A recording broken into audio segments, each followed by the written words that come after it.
Vamos a abrir la Biblia en el Evangelio según San Mateo. Mateo capítulo 8, y vamos a leer desde el versículo 18 en adelante, hasta el versículo 23. Viéndose Jesús rodeado de mucha gente, mandó pasar al otro lado, y vino un escriba y le dijo: Maestro, te seguiré a donde quiera que vayas. Jesús le dijo: las zorras tienen guaridas y las aves de los cielos nidos, mas el Hijo del Hombre no tiene dónde recostar su cabeza. Otro de sus discípulos le dijo: Señor, permíteme que vaya primero y entierre a mi padre. Jesús le dijo: sígueme, deja que los muertos entierren a sus muertos. Y entrando él en la barca, sus discípulos le siguieron. Vamos a detenernos aquí en la lectura de la palabra de Dios. Ustedes recuerdan que el primer domingo del año hemos hablado acerca de qué nos deparará este año. Y dijimos que es imposible ver el futuro, a pesar de todos los esfuerzos que el hombre hace y todas las adivinaciones y todos los horóscopos. El futuro está más allá de lo que puede alcanzar nuestro entendimiento y de lo que Dios nos ha concedido. No lo sabemos, no lo podemos averiguar, no podemos penetrar el futuro, pero hay una certeza, y es la certeza de que el Señor va delante nuestro. Y hemos recorrido la Biblia en el primer domingo, viendo cómo el Señor, cada vez que convocaba a alguien, le decía: voy delante, y llamaba a los discípulos y decía: voy delante. Quiere decir que el Señor siempre va cubriendo a aquellos que le siguen. Ahora, esto es lo que es la base de la protección de Dios sobre nuestra vida. El Señor está con nosotros todos los días hasta el fin. Pero, y esto surge también por una pregunta que me hizo una persona a la salida, justo, dice: pero el asunto también está en nosotros. Y por supuesto que está en nosotros. Está en saber si nosotros estamos siguiendo o no estamos siguiendo al Señor. ¿Qué significa seguir al Señor? Seguir al Señor es una empresa de largo aliento que se inicia en un momento y que se continúa por toda la vida. Emprendemos algo y entonces tenemos que reflexionar sobre el significado del emprendimiento. ¿Qué significa seguir al Señor?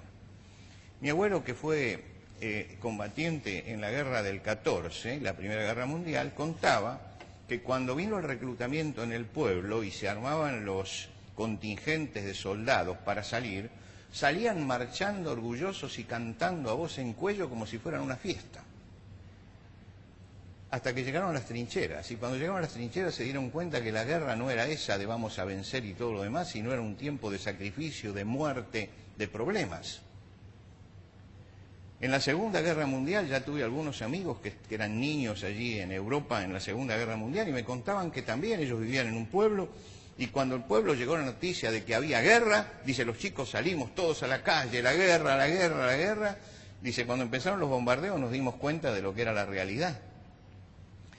A los argentinos también nos pasó lo mismo. Yo recuerdo que cuando comenzó la guerra de las Malvinas, había mucha gente que vivaba la guerra y que la guerra era una maravilla y todo lo demás. Y alguien que muy avesado en estos temas, él me dijo, hay que esperar que lleguen las primeras bolsas negras. Ahí recién se dan cuenta lo que es la guerra. Muchas veces se inician cosas sin pensar en las consecuencias, sin pensar en el futuro, sin pensar en cuáles son los riesgos que hay. Y el Señor aclaró este tema del seguimiento. Ustedes recuerdan que las multitudes lo seguían, pero el Señor en una oportunidad le dijo, miren, si alguien quiere edificar una torre, primero tiene que calcular el costo, no sea que se queden los cimientos nada más. Tiene que saber si puede invertir o no puede invertir en eso. Dijo, si un rey sale a la guerra, tiene que medir las fuerzas del enemigo, a ver si puede vencer o no puede vencer. Porque si no puede vencer, a lo mejor le conviene hacer un arreglo diplomático. Es decir, Jesús nos insta a que analicemos también el futuro, analicemos lo que significa el camino que tomamos. Y cuando nosotros llegamos a este pasaje, nos encontramos con dos personas que querían seguir a Jesús. Es importante ver el contexto en el que suceden las cosas. Es decir, ¿qué fue? ¿Por qué se motivó esto? Jesús había terminado el Sermón del Monte. Cuando termina el Sermón del Monte, baja y toda la multitud está rodeándolo y esperando algo de él. Y en el momento en que baja del monte, dice que sale a encontrarlo un leproso. Ahora, los leprosos no podían acercarse a la gente que no tenía lepra. Legalmente ellos eran inmundos y tenían que salir fuera y alejarse y tenían que pregonar que eran inmundos para que nadie se acercara. Pero este leproso tenía fe en que Jesús podía sanarlo de su lepra. Y entonces se acerca.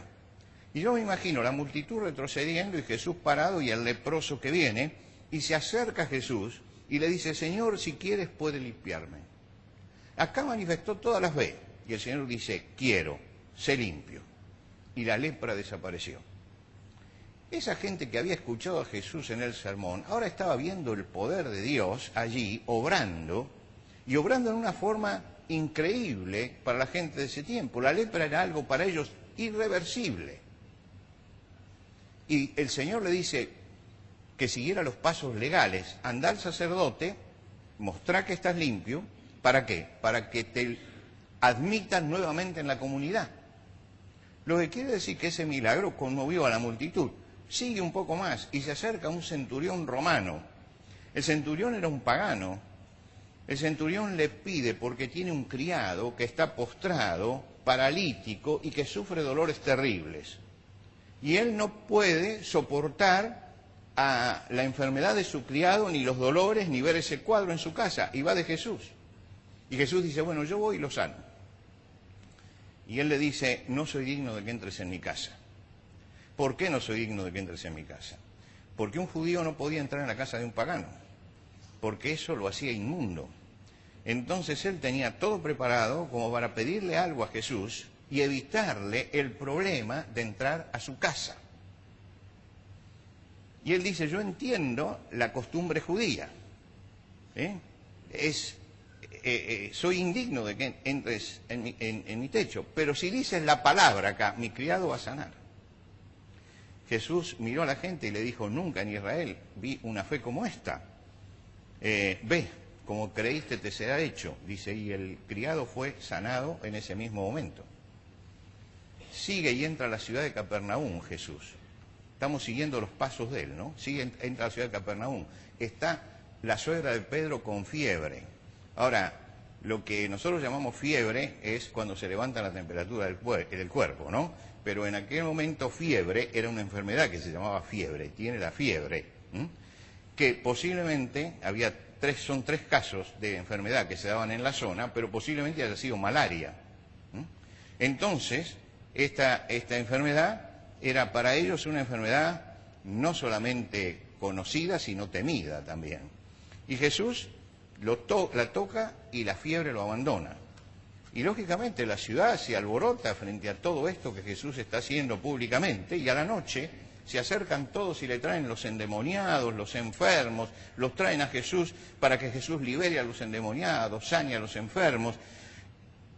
Y entonces dice Jesús, viéndose rodeado de mucha gente, y están en Capernaum al lado del lago, le dice a los discípulos, subamos en la barca y vayamos al otro lado. Es decir, ya lo de hoy se ha acabado, ¿no? Y al otro lado significaba cruzar el mar de Galilea, el lago ese, y llegar al otro lugar donde iban a estar, pensaba Jesús, más tranquilos, por la presión que la gente estaba ejerciendo sobre él. Y entonces, y por eso cuento toda esta historia, porque hay que contextualizar en todo lo que la gente vio. Entonces se acerca, dice, un escriba. Y el escriba dice, maestro, te seguiré a donde quiera que vayas. Cuando usted mira esta frase sola es una cosa, pero cuando la mira dentro del contexto de lo que había pasado, entiende por qué Jesús contestó lo que contestó. Porque este escriba venía entusiasmado, porque Jesús había hecho allí en el monte, había hecho un análisis impecable de la ley, y el escriba era un hombre que conocía, y era doctor en la ley, conocía la ley, y sabía que Jesús no había contradicho en nada lo que Moisés había enseñado. Por lo tanto, por eso lo estaba siguiendo. Un intérprete de la ley era lo que nosotros hoy llamaríamos un abogado, era conductor del pueblo, que sabía mucho más que los fariseos, por ejemplo, que aparecen siempre enfrentándose con Jesús. Conocían muy bien la ley y eran reconocidos por la gente. En primer lugar, porque eran una clase social muy especial, iban vestidos con ropas especiales, con ropas finas.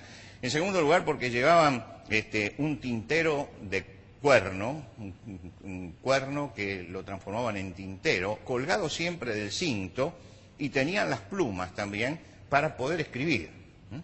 Quiere decir que ya venía con toda la presencia de un escriba. Ese era el oficio que él tenía. Era reconocible. Y el escriba estaba avalando con estas palabras la prédica de Jesús. Yo te puedo seguir donde quiera que vayas, porque yo escuché y yo vi el poder y vi todo eso.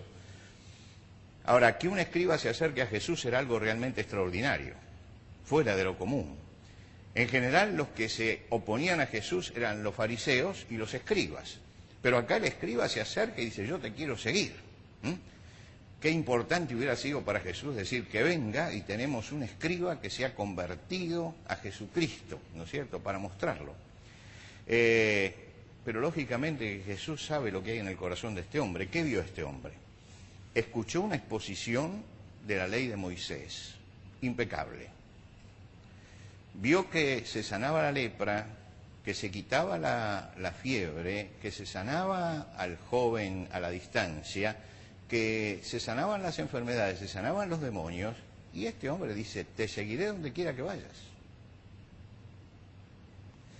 Y Jesús le dice, perfecto, pero las zorras tienen guaridas y las aves del cielo nidos, pero el Hijo del Hombre no tiene dónde recostar su cabeza. ¿Pensaste en esto? Jesús usó un refrán que parece que era de uso común en la época, la primera parte, las zorras tienen guaridas y las aves del cielo nidos. Un refrán como para decir, todos tienen su lugar en el mundo. Pero Jesús le añade, el Hijo del Hombre no tiene dónde reclinar su cabeza. Jesús era un predicador itinerante, iba caminando con los discípulos, donde lo tomaban la noche tenían que dormir. No en todos los lugares Jesús era bien recibido. Había lugares donde lo perseguían. Había lugares, nos cuenta Juan, donde los judíos se habían juntado en Judea para matarlo, porque querían asesinarlo. Habían llegado a una aldea samaritana y les había cerrado las puertas. No siempre Jesús era bienvenido y tenía que dormir donde lo agarrara la noche. Y él escucha a este escriba. Y por supuesto que podía ser positivo tener a un escriba como discípulo. Era un gran testimonio. Pero Jesús dice, digamos la verdad, la verdad. Uno puede ser muy entusiasta, pero cuando empieza a seguirme se encuentra con que hay dificultades y hay problemas. Y nada más peligroso que el entusiasmo, ¿no? Nada más peligroso. Porque el entusiasmo ve solamente la superficie, no ve el fondo de las cosas. El escriba tenía un estilo de vida. Él iba bien vestido, tenía su casa, seguramente tendría su familia, y era bien recibido en todos lados. Un escriba era un hombre respetable. Si empezaba a seguir a Jesús, él iba a tener que dejar su comodidad, su familia, su casa, el vestido fino que llevaba puesto, y no iba a ser bien recibido en todos lados. Y Jesús le dice, ¿me diste esto? ¿Te diste cuenta de lo que significa? Jesús no quiere recibirlo engañado. No quiere recibirlo engañado. Si sacás conclusiones de lo que escuchaste en el monte y de lo que pasó en Capernaum, te vas a engañar. Porque no es solamente eso. Es verdad que eso está presente, pero hay otra cara, hay otra cosa. ¿Usted tiene por allí una moneda? Saca la moneda y usted ve que tiene una cara. ¿Y del otro lado? Del otro lado nosotros decimos seca, ¿no? Es el nombre en español. La seca es el punzón con el que se golpeaba, es de donde se recibe la moneda el golpe. Quiere decir que de un lado tiene la cara y del otro lado tiene el golpe. Las dos cosas forman esto. Fíjese que los argentinos tenemos un argentinismo con respecto a las monedas que no se usa en otros países. Nosotros decimos cara o cruz. No decimos seca, decimos cara o cruz. Y realmente es así, cara o cruz. Hay una parte donde aparece lo bonito, ¿no? Y por el otro lado está también la cruz. ¿Y la cruz qué es? La cruz es el sufrimiento. Y Jesús le dice, miren, seguirme significa que uno tiene todas estas cosas que has visto. El poder de Dios, el mensaje de Dios, pero tiene también otra cara. Y entonces, si querés ser mi discípulo y me querés seguir, te pido que consideres esto, que hay también una parte de sacrificio, de esfuerzo. No te voy a engañar. Y Jesús lo que hace es agarrar a ese hombre y no engañarlo. En el libro de los Hechos de los Apóstoles, cuando comienza el primer viaje misionero, salen Pablo y Bernabé para misionar y se alejan del continente y van a la isla de Chipre. Navegan hasta la isla de Chipre y lógicamente que los dos hombres habían sido encomendados por la iglesia para que predicaran el Evangelio, pasaran por Chipre y después fueran hasta Asia Menor. Así que comienzan allí el viaje y buscan un ayudante y se llevan a Juan Marcos como ayudante, que era sobrino de Bernabé, un hombre joven. Y seguramente él con mucho entusiasmo cruza con ellos el mar y llega a la isla de Chipre y recorre toda Chipre y después hay que tomar el barco de vuelta. Pero en la isla de Chipre hubo dificultades, hubo problemas, hubo oposición. Y cuando tienen que seguir el viaje, dice Juan Marcos, dijo, no, yo no sigo, yo me vuelvo. Ahora usted dice, ¿por qué siguió hasta ahí? Porque se entusiasmó, porque vio la parte positiva.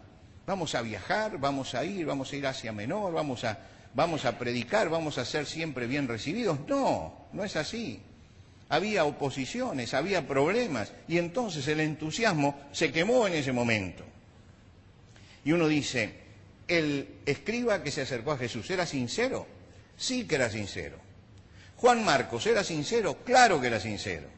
Nadie pone en duda la sinceridad, pero además de la sinceridad, hay que medir el costo también. Hay que medir el costo. No basta con ser sincero, hay que también medir el costo. La palabra de Jesús estaba destinada a destruir las falsas expectativas. Jesús le dijo eso de las zorras y de las aves del cielo y del Hijo del Hombre que no tiene dónde reclinar su cabeza, para que él no tuviera falsas expectativas. Que la vida cristiana es una lucha también. Hay un tremendo camino de bendición donde Dios obra a nuestro favor y donde la presencia de Dios realmente se hace visible en cada momento de nuestra vida. Pero también hay momentos de dificultades, hay momentos de pruebas, hay momentos de angustia. El salmista decía, aunque ande en valle de sombra de muerte, no temeré mal alguno porque tú estarás conmigo, pero tengo que pasar por el valle de sombra de muerte. Y a nadie le gusta esto. Y mucha gente se acerca porque cree que seguir a Jesús es no tener más problemas, es no tener todos los problemas solucionados. Y no es así, no es así.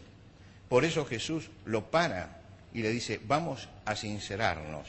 Yo entiendo que sos un hombre entusiasta, que serías un discípulo entusiasta, pero no basta con el entusiasmo, no basta. El primer caso es ese.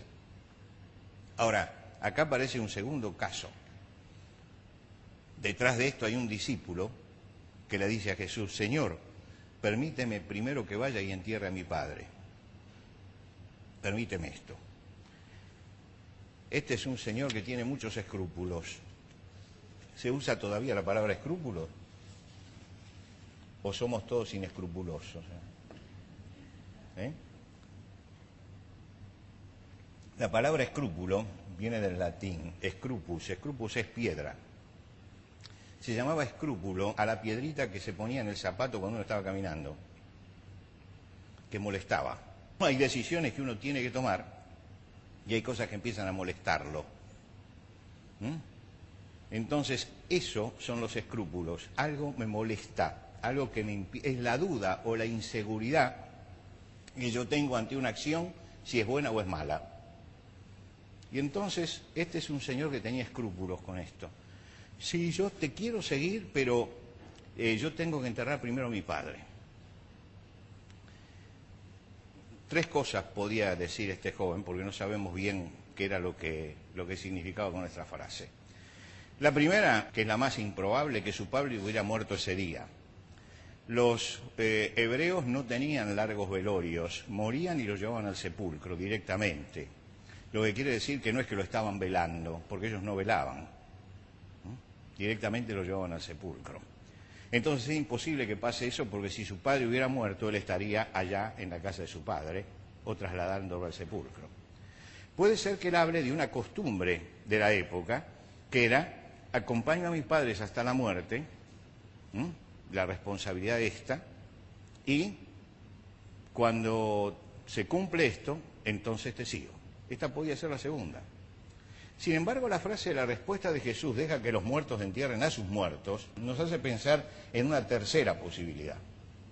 Y para conocer esta tercera posibilidad, usted tiene que entender un poco cómo enterraban los judíos. Los judíos tenían un sepulcro, ellos no enterraban, no inhumaban, no metían debajo de la tierra. Hacían cavernas, ponían el cuerpo allí, durante 3 o 4 días lo ungían al cadáver, iban a la tumba y lo ungían, y luego tapaban la tumba, la tapaban, y durante 1 año no se abría. ¿Para qué? Para que el cuerpo se descompusiera, hiciera el proceso normal.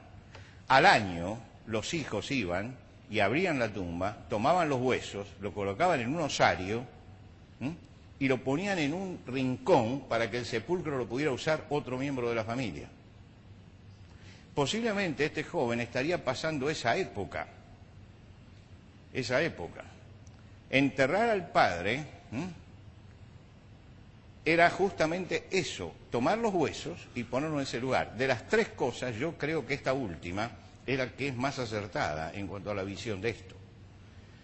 Jesús sabe que hay esta costumbre, la costumbre de esperar que los huesos estén y ponerlos en su lugar, y que los hijos creen que la misión está cumplida cuando pudieron juntar los huesos y ponerlos en un rincón.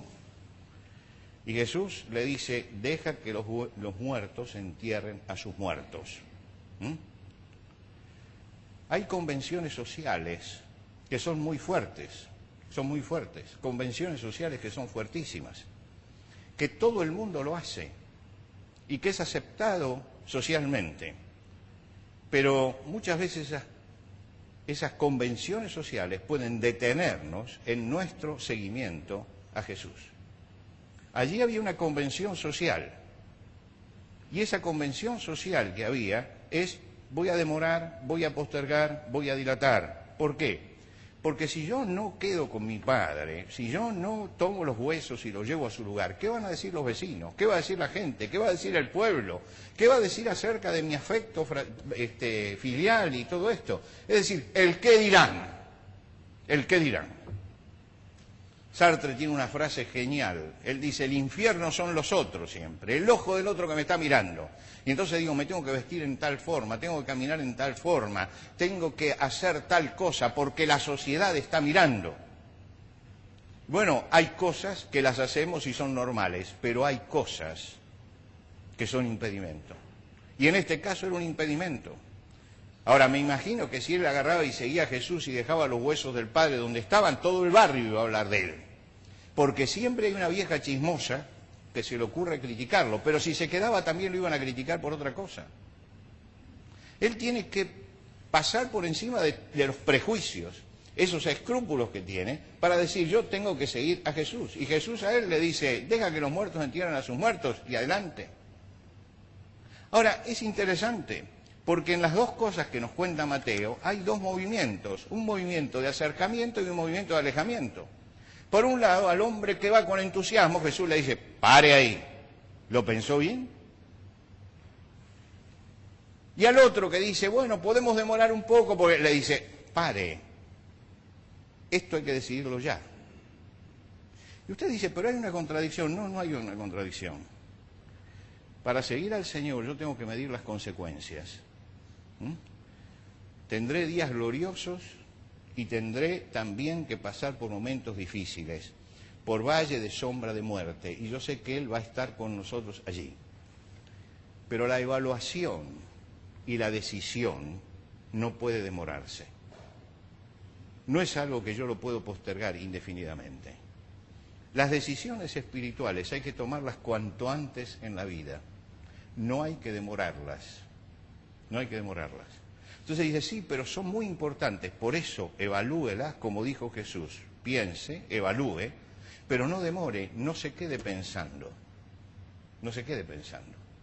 El Señor mostró en estos 2 episodios, y el Espíritu Santo los deja allí juntos justamente en este capítulo, al final de este capítulo, que hay 2 actitudes y que las 2 actitudes son negativas. El entusiasmo sin análisis, sin comprender qué es lo que estoy haciendo, y la otra parte. ¿Y la otra parte qué es? Es el hecho de que pienso tanto que no tomo nunca la decisión. A veces pasa cuando hay que dar pasos en nuestra vida espiritual. Tengo que dar este paso, lo tengo que dar.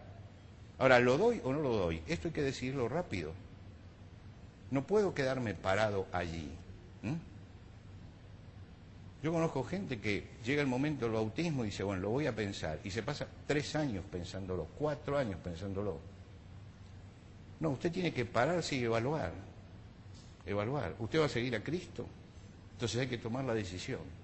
Las 2 cosas tienen que ir juntas. La evaluación de lo que vamos a hacer y, por el otro lado, la decisión, que no se puede demorar. Jesús partía con la barca y comenzaba la parte más difícil de su ministerio. Y se acercan estos 2 y a uno le dice, ¿me diste? Si me diste bien, podés seguirme, pero ¿me diste? ¿Tomaste en cuenta las cosas negativas también? Y al otro que dice, bueno, yo estoy pensando, le dice, no se puede pasar la vida pensando y meditando. Uno tiene que tomar decisiones espirituales. Y las decisiones espirituales son decisiones que hay que tomarlas a conciencia, habiendo analizado, pero no demorarlas. Es la decisión son las decisiones más importantes de nuestra vida, las decisiones espirituales. Y esas decisiones espirituales no pueden demorarse. Quiere decir que si yo quiero seguir al Señor, ¿qué tengo que hacer? En primer lugar, tengo que evaluar y tengo que pensar seriamente. No escuche a los mercaderes de la fe que le van a decir, venga a Cristo y va a tener dinero, va a tener salud, no va a tener problemas y no se va a morir nunca. Eso es mentira. Es mentira. No se vaya por ahí. Piense seriamente en el Evangelio, en lo que Jesús enseñó, no en lo que los hombres enseñan, sino en lo que Jesús enseñó. Si yo lo voy a seguir, tengo que tener en cuenta esto. Pero si yo lo voy a seguir, no puedo quedarme parado pensando y pensando y pensando. Hay un momento que tengo que tomar una decisión. Y Jesús le dijo al que lo demoraba, este es el momento. No se puede seguir con la convención social esperando un tiempo a lo que pase. Uno tiene que tener la convicción y teniendo la convicción ir adelante. Y estas son las condiciones fundamentales. ¿Usted está siguiendo al Señor? ¿Evaluó el asunto en serio? Porque así como tiene bendiciones, un día va a tener problemas. ¿Qué va a pasar cuando tenga problemas? ¿Va a protestarle al Señor porque tiene problemas? ¿Va a sentirse engañada porque tiene problemas? No, yo tengo que saber que la vida cristiana y la vida a la que el Señor me llama es una vida que tiene luces y sombras, que tiene altas cumbres y tiene valles de sombra de muerte, que voy a tener que pasar por todo eso, pero que el Señor va delante de nosotros. Va delante de nosotros. Tengo que saber esto. ¿Y usted está indeciso en seguir al Señor? No piense que esto se puede demorar. No se puede demorar. Hay que analizarlo y hay que tomar decisión. Y hay que tomar decisión espiritual frente a Cristo. ¿Lo voy a seguir? Lo voy a seguir. ¿Qué va a decir mi familia? ¿Qué va a decir mi vecino? ¿Qué va a decir? ¿Qué va a decir? ¿Qué va a decir? Olvídese de lo que va a decir. Uno está siguiendo al Señor. Y deje que hable. Deje que hable. Deje que la sociedad diga lo que diga. Usted está siguiendo al Señor. Y el Señor está buscando eso de nosotros. Personas conscientes de que no están siguiendo a Papá Noel, están siguiendo a Jesucristo. Por lo tanto, no son todos regalos, Hay también pruebas y tribulaciones. conciencia de eso. Y por el otro lado, conciencia de que las decisiones espirituales hay que tomarlas rápidamente. ¿Usted vio cuando usted va al médico y el médico ve algo extraño? Le dice, hágase este análisis pronto, y va y se lo hace. Usted no se para a meditar, usted sale corriendo, porque sabe que de la velocidad con que usted tome la decisión, también depende la evolución de su enfermedad. Entonces no se puede postergar, pero también hay que tomar conciencia del problema. Las dos cosas, conciencia y decisión. Y esta conciencia y decisión es la que nos tiene que llevar a acercarnos más al Señor Jesucristo. Si Dios quiere, el domingo que viene vamos a mirar otro aspecto de este tema para dejar ya completo todo lo que tenemos en la palabra de Dios acerca de qué significa seguir al Señor. Señor, te damos gracias esta mañana porque hemos llegado a tu casa, porque hemos podido alabarte, hemos podido abrir tu palabra, hemos podido vivir este momento de comunión. Te pedimos, Señor, que nos bendigas ahora en esta semana que comenzamos, para que podamos realmente ser discípulos tuyos y seguirte todos los días y asumir las realidades que nos presenta y las dificultades que nos presenta la vida, sabiendo que tú vas con nosotros y vas delante nuestro. Y te pedimos, Señor, también que cuando tengamos que tomar decisiones espirituales no las demoremos, sino que busquemos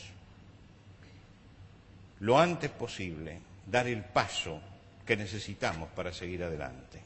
Señor, que no nos estacionemos en los pantanos de dudas que son tan tremendos, sino que tomemos decisiones espirituales en nuestra vida.